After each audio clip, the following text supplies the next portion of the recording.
What are your biggest expenses? I need your help.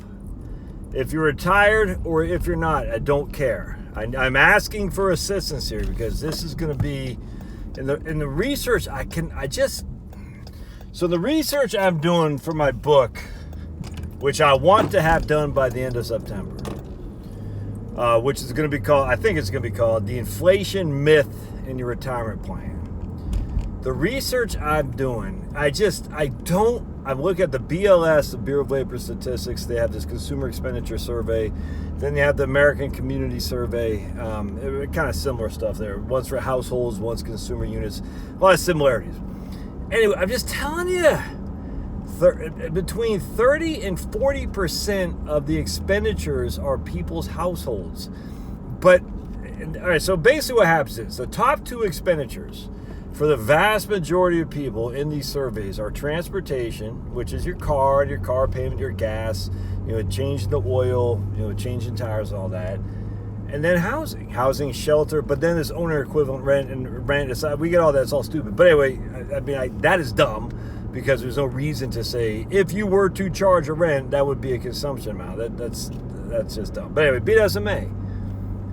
And so I want to get a real gauge.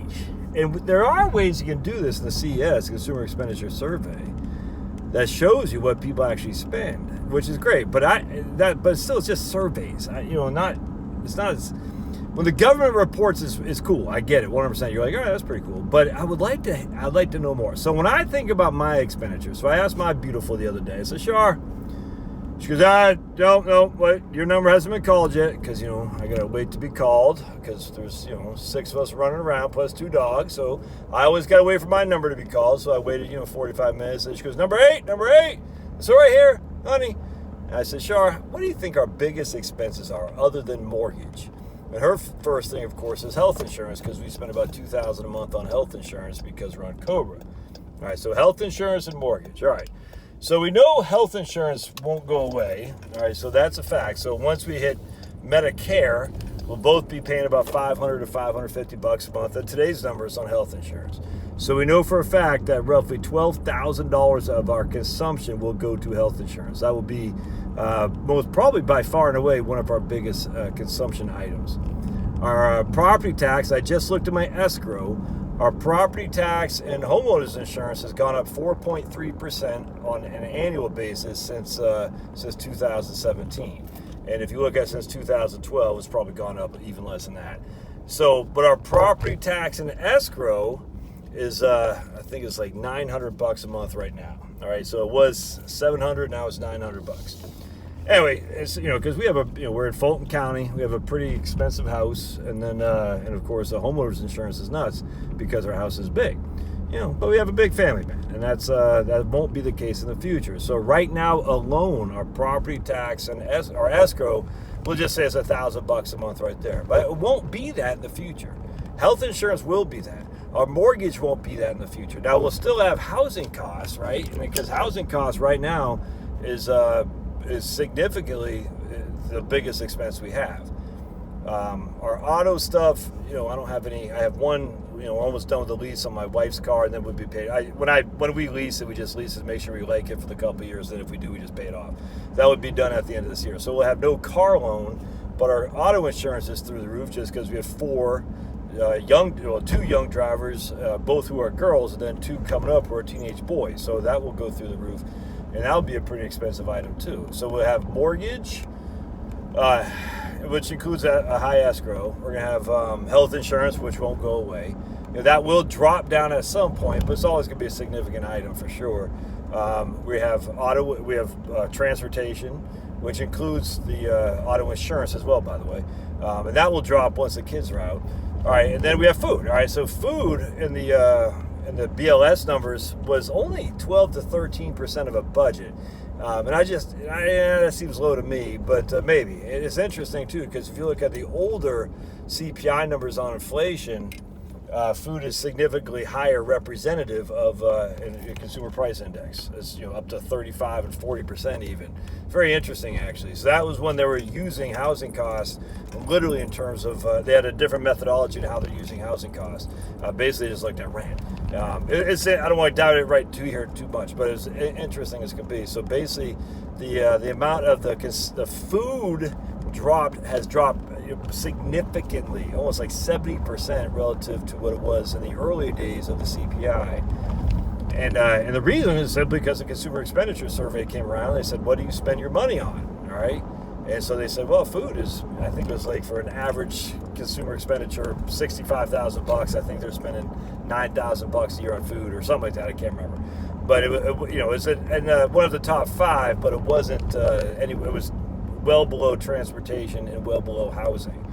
All right, so then apparel was pretty high back in the older days. Then with textiles being shipped overseas is very low now, so about 1 to 2%. And I'm wearing a new T-shirt right now that I'm actually going to Lowe's to see if they got any deals on trees and plants and stuff, because it's getting towards the end of the summer season. And then my wife wants me to get a couple things, and I'm all sweating like a pig. I got this T-shirt at Costco for $8 or $12 for 3, and I'll wear this until it falls apart. You know what I'm saying? So apparel for me will go down. So my question to you, my friends, anybody, what is your biggest expenditures? Health insurance, transportation costs, student loan payments, housing, food. What is it? If you like to vacay, I need to know that too. That falls under recreation, which is a part of the Consumer Expenditure Survey and is a part of the CPI. What is your biggest expenditures? And then you don't have to answer this, but if you don't mind, if you say, I'll put a comment down. Well, I don't know how to do this. I don't really want to be emailed. If you could put I got to think, actually, now, how do I get this info? Because I don't want a million emails coming to me. Anyway, if you put a comment down there, and I might create a secondary email or a third email that you can email me just specific to that thing, because that would be pretty interesting, actually. Maybe I will do that, actually. But anyway, if you could put a comment in there in the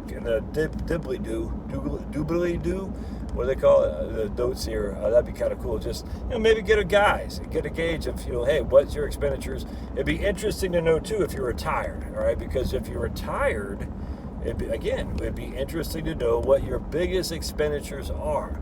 I'm telling you, this is huge, man, because if we can get a better idea than just solely the CES and ACS, that could go a long way to helping people. Say, look, stop. When I read Larry Kotlikoff and Scott Burns' book, now look, I got a lot of issues with Larry, got a lot of issues with Scott Burns. I'm sure they're actually nice people, frankly.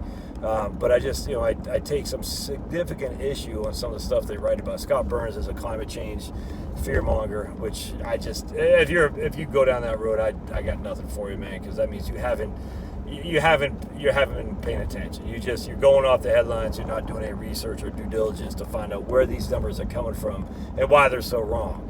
I'm not going to say you're lazy, but you're easily convinced. Because we saw this. Anyway, I don't want to get that. Larry, on the other hand, has some of the fearmonger about retirement planning that drives me crazy, which is odd to me, because especially when he talks about his whole book with Scott Burns was consumption smoothing, and it's just weird to me. That's what set me off on this whole thing. Your consumption smoothing. Reading Larry Kotlikoff's book, again, when your mortgage goes away, the kids out of the house, your expenditures, i.e. your consumption, inherently goes down. And if you think I'm going to be traveling all over the world, you're nuts, dude. I'm not doing any of that crap. I don't want to leave the good old US of A. You know what I'm saying? I'm not being stuck in friggin' Portugal or something like that when they close down. Hell, I don't care if we got Sniffy Joe or not. USA or bust for me, baby. But anyway, the point being is, once I read this, I said, wait a second. And then, of course, before that, I had read Ty Bernicki's book about consumption going down when he retired. Now his book, his article, and that made sense to me inherently. Just something to point out. But then Larry Kotlikoff's was literally a book. I said, yeah, that makes sense. All right, so let me hear what you think. If you don't mind putting the doobly-doo down there, just, if you haven't had a chance, this is big, man. If you haven't had a chance to freaking talk about your expenses, how do you know you can retire? Or how do you know you can't, I should say it. I mean, if you don't know what you need, how do you know you can't? All right, we'll see you guys on the other side. We got Maskey right here, but hey, I'm trying not to judge. Did I already see this guy? All right, we'll see you.